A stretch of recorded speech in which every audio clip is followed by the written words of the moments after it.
Hey everyone, welcome back to Joy at Work. It's March 17, 2023. I hope you're doing well. I hope you're safe. And happy St. Patrick's Day to those who celebrate. Before we get into it, don't forget to share this channel with your friends, coworkers, whomever. Don't forget to hit the subscribe button and the bell so you get notifications.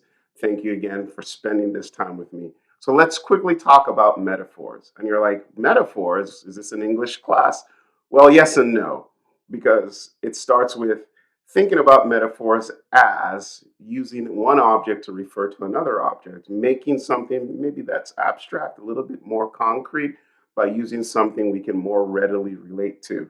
Life is a highway, is a metaphor. Life, highway.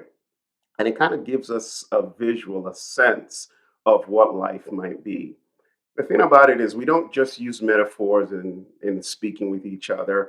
We actually use metaphors to sort of, if you will, guide how we make sense of the world.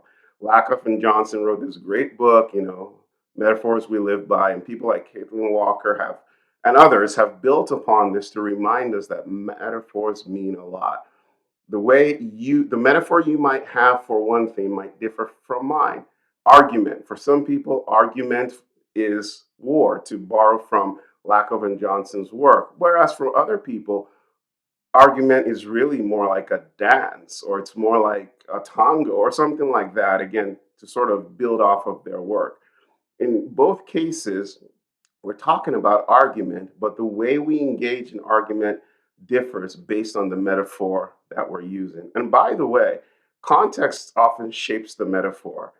Argument could be war when I'm arguing with a particular person, somebody I have an antagonistic relationship with, versus maybe a bestie of mine. Argument could actually be a dance, be dance or something else.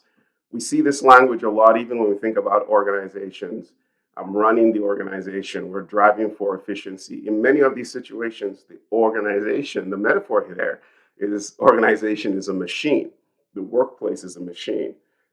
And if you think about it that way, you're trying to squeeze out the most from people. But what if the organization was a garden? What if it's a place where you expect things to flourish? In both cases, we're thinking about things being produced, but we're thinking about it differently. So it's the same thing, just with different metaphors. And this is why it's important for us to really reflect on the metaphors that we use. Is the metaphor helping me and strengthening me, or is it really making things difficult for me? And this is not about lying to ourselves, because we don't want to be dishonest. If you're in a place where things are difficult, for instance, then maybe your workplace is like a prison, to borrow from Gareth Morgan. Maybe that's the case. So we want to be honest with ourselves.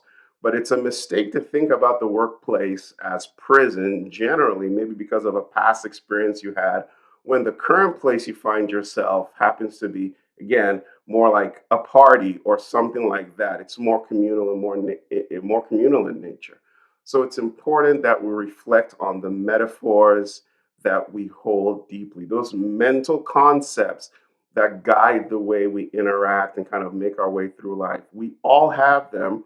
We often just don't reflect on them. What do I think work is like for me, the workplace is like for me? By reflecting on them and maybe changing them where need be, might help us experience joy at work. So hopefully you find this valuable. Hopefully you'll reflect on the metaphor as it concerns the workplace and the other metaphors for how you approach things in life. And from that, you'll be able to make changes where you need to make changes and enjoy even more and experience joy at work. Thanks for checking in. I'll see you next time. Bye.